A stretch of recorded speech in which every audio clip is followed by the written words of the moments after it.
This is a longer video than I usually put up, and I don't like to post videos unless I think that I've got something constructive to say. And I've been working this young bitch getting ready for a show in the middle of the next month, and it just brought home to me a few things that I think are worthwhile pointing out.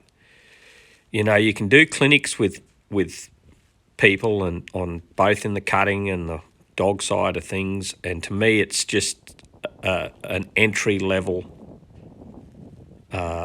system.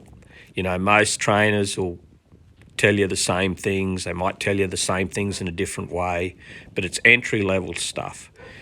If you want to hone your skills and you want to really finish yourself off and study what you're doing, you need to find yourself an exceptional animal. And you might have to go through a few to find that.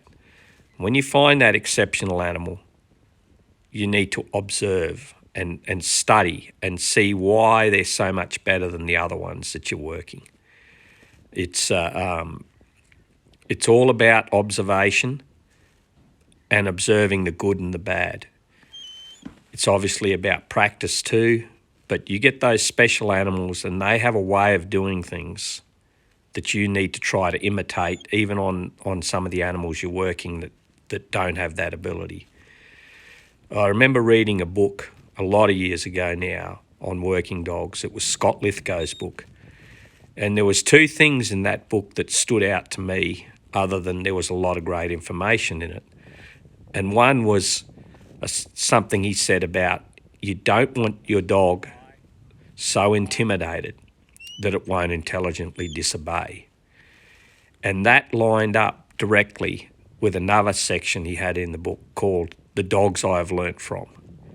And I believe over my life with the cutting horses, and now I'm going to try to apply that to working dogs, that the greatest tool you can have is being able to come across that special individual.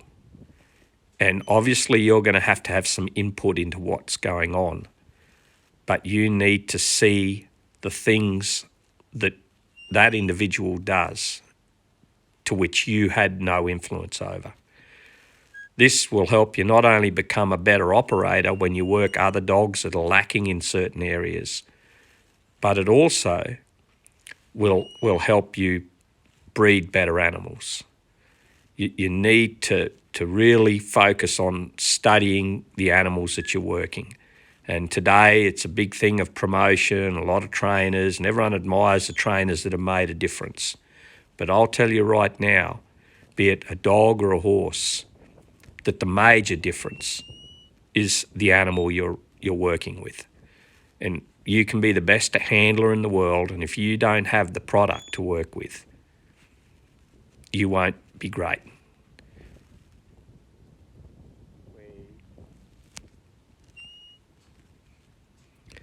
This bitch naturally has such a soft way. You know, she understands, always has. She's very young. She's got just a beautiful way of doing things. And I'd like to tell you that I'd contributed to that. But I know all I've tried to do is basically maybe get a harness on it and try to stay out of her way. And a lot of times I really feel when I work her, more than any other dog, I feel all the mistakes that I make.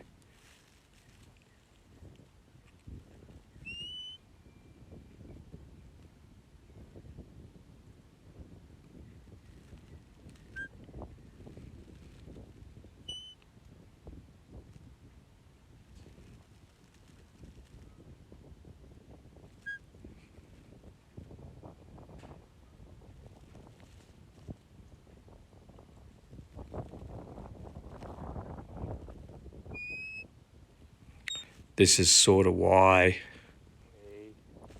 you know, I've liked to work cutting horses and working dogs. To me, they're so similar, more so than any other combination, because they got to think for themselves and they have their own ability to do things in a controlled, quiet manner.